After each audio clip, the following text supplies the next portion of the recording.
কিয়ামত পর্যন্ত বাংলাদেশে জামাত কখনো রাষ্ট্রীয় ক্ষমতায় আসবে না। জামাতের যে সকল দফা টফা এগুলি সবই হলো নির্বাচনটাকে ভণ্ডুল করার জন্য।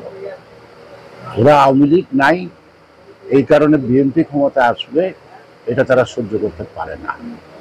আমি জানি কিয়ামত পর্যন্ত বাংলাদেশে জামাত কখনো রাষ্ট্রীয় ক্ষমতায় আসবে না।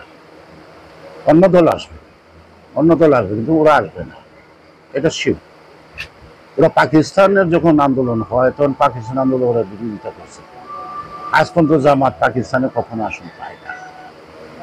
জামাত কিন্তু ভারতেও আছে, শুধু বাংলাদেশের না।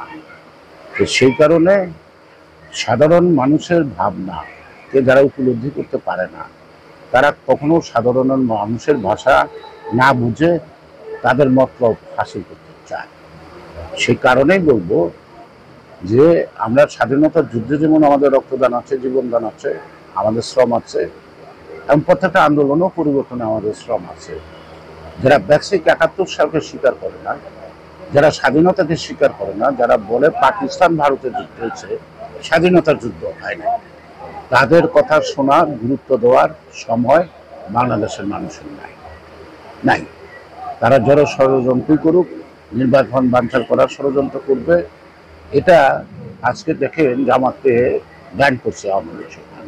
আমরা এটা সমর্থন করি নাই, কিন্তু আওয়ামী লীগ ব্যান করছে, এটা নাস্তাছে।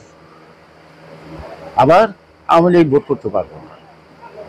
আওয়ামী লীগের যারা অপরাধ করছে তাদের বিচার হবে, কিন্তু দল করতে পারবে না। এটা কেমন কথা?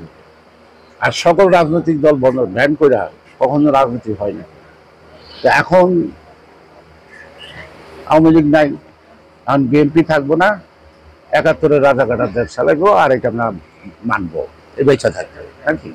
অসম্ভব।